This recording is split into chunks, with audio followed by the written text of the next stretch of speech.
plaine, un plateau. Et en face là, ou à droite là, c'est la montagne qui s'appelle le Horn des Hittines. Et les cornes des Hittines, il y a des cornes. Il y a une ici, une à l'autre côté.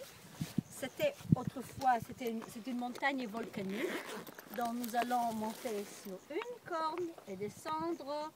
Et là, il y a un arbre très très célèbre. Vous voyez, je pense que c'est une chaîne. Là, on peut faire une photo. Et vous verrez, de là, il y a une vue magnifique de ce qui est en bas. Oui. Alors, on va aller là-bas, d'un côté, descendre, monter. Et après, on va descendre de l'autre côté. Et de l'autre côté, au pied des cornes des Hittines, se trouve Nevi Shoueb, c'est les tombeaux des Yitro. Des Jétro. Oui. Ok, maintenant c'est ça. Maintenant, en regardant à l'horizon, là-bas, est-ce que vous savez qu'est-ce que c'est là? Ces plateaux-là. Une idée? C'est comment? C'est les Golan. Ça c'est déjà les Golan. Ça c'est les Golan. Oui, oui. Ça veut dire qu'entre nous et les maisons là, vous voyez des maisons, qu'est-ce que c'est ça? Ça c'est la Haute Tibériade. C'est Haute Tibériade. Ça veut dire qu'en bas, qu'est-ce qu'il y a en bas entre Tibériade et Golan? Le lac. Le lac de Tibériade est en bas. On va le voir? Et oui, et même maintenant on pouvait voir. Oui, mais maintenant on pourrait voir. Si vous regardez, vous voyez, il y a des trous comme ça où on peut voir les lacs. Maintenant, vous voyez une autre chose. Si vous regardez les Golan, peut-être vous voyez que ça tombe. Et après, il y a des autres montagnes qui recommencent. Ça, c'est déjà la Jordanie. Les Transjordans. Les montagnes les Transjordaniens, c'est Gilead. La Bible, on appelle Gilad. Alors ça, c'est déjà les Gilad. Et on voit que les Golan tombent là. Entre les Golan et le Transjordanie, il y a une rivière, il y a une ouad, une rivière. Et cette rivière s'appelle Yarmouk. Et Yarmouk. Et les Yarmouk tombent au Jourdain. Ça veut dire la rivière. Maintenant, et ça, c'est la frontière entre la Syrie et la Jordanie? Alors, ça, c'est la frontière entre Israël et la Jordanie. La Syrie, c'est plus à sud et ouest. C'est plus. Donc, c'est pas ici. On peut pas le voir. Pas loin, mais on peut pas le voir. Loïc. Bon, maintenant, après, de ce sens-là, si vous regardez ici, vous voyez les collines là, les collines avec une ville, c'est un village arabe. Et après, vous voyez des montagnes qui sont très élevées. Entre le montagne qui est plus petit et la haute montagne là, il y a aussi une vallée. Et ça, c'est une frontière. C'est une frontière entre la basse Galilée et la haute Galilée. Donc, les grandes montagnes que vous voyez là-bas, c'est déjà la haute Galilée. Et sur la haute Galilée, se trouve au-dessus de la Haute-Galilée, il y a une ville. Est-ce que vous voyez la ville en face là? Oui. Ça, c'est la ville de Tzfat, Safed. Ça, c'est Safed, la ville mystique. Et ça veut dire pourquoi tout le monde a fait ça? C'est l'un des berceaux de la Kabbale. Exactement. C'est l'un des berceaux de la Kabbalah. La Kabbalah, oui. C'est là qu'ils ont inventé. C'était répandu là. Maintenant, et en regardant maintenant les montagnes, maintenant je pense que vous pouvez apercevoir le caractère de la basse Galilée et de la haute Galilée. Qu'est-ce que vous voulez dire? Qu'est-ce qu'on peut dire du point de vue de la géographie de la basse Galilée et de la haute Galilée? Les rochers sur la haute Galilée et il y a des... C'est plus le sable, élevé déjà la haute Galilée. C'est plus élevé, c'est très raide. Pourquoi il y a des gens qui parlent maintenant? Bon. Et rocailleux peut-être? C'est beaucoup, regardez comme ça tombe comme ça. Et il y a beaucoup moins de villages qui trouvent sur la haute Galilée le temps passé. Il y a moins de vallées comme ici, qu'on peut parler entre les moins d'agriculture, moins de passages. Et c'est pour ça que la haute Galilée n'est pas mentionnée, ou presque pas du tout.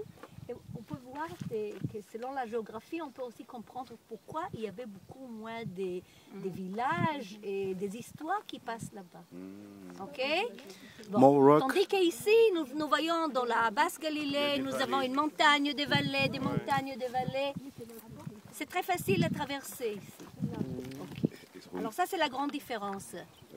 Donc Jésus, il ne traverse pas la Haute-Galilée. Il n'y a pas des choses qu'on mentionne qu'il a traversé quelque chose dans la Haute-Galilée. De toute façon, sa fête, c'est vrai, c'est le berceau des Kabbales, de la Kabbalah. Mais on parle maintenant de quel temps, Loïc? C'était quand la Kabbalah? C'était quand? C'est quand ça a développé là-bas? Moyen-Âge, 1000. Oui. Non. Quand on parle de la Kabbalah, qui est devenue très importante, on parle du XVIIe siècle. C'était après l'expulsion des Juifs d'Espagne. L'expulsion était à la fin du XVIe siècle, n'est-ce pas? Et ils vont partout. Il y a ceux qui s'installent à Tzfat, à la place de Jérusalem, ils s'installent ici. Il y avait beaucoup de travail parce qu'il y avait de l'eau là-bas. Ils travaillaient dans le domaine des textiles. Ils étaient devenus très riches. À cette époque-là aussi, il y avait beaucoup de savants, beaucoup de philosophes. Il y a beaucoup de choses qui se développent dans le judaïsme. Par exemple, quand on parle qu'il y avait 613 graines dans le grenade, c'est à cause qu'il y avait quelqu'un qui s'appelait Yosef Karo, qui habitait là-bas. Il a écrit un livre. Et là, tout entière, il a rassemblé toutes les lois qui sont 613. Et on appelle ça Shulchan Aruch. Shulchan Aruch. Ça, c'est les livres qu'il a écrits, où il a rassemblé toutes les lois que les Juifs pratiquent aujourd'hui. La table de quoi? La table Shulchan Aruch, la table qui est préparée. Table préparée. C'est les livres qu'il a écrits. Yosef Karo.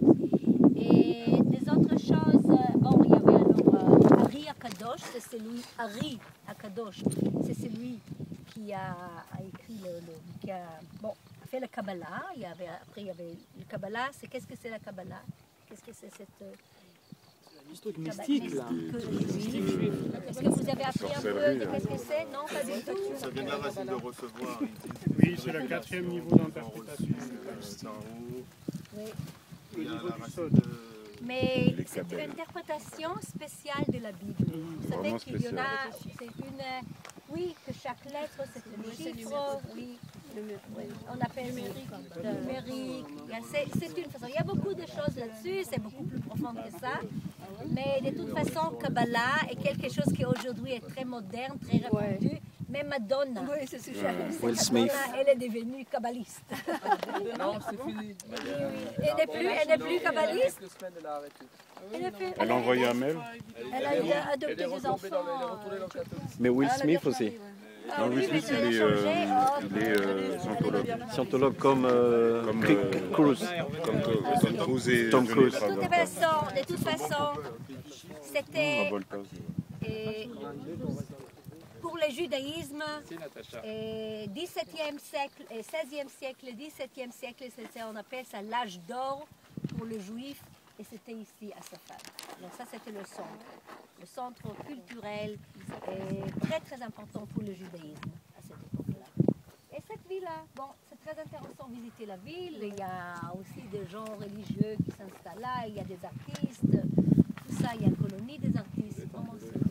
Comment? Tout est en bleu ou vert? Oui, parce que le bleu c'est aussi une couleur mystique, le vert aussi. C'est pour ça que le tombeau de Samson, il était en bleu. Quel est Le tombeau de Samson, on avait visité dans le premier mois.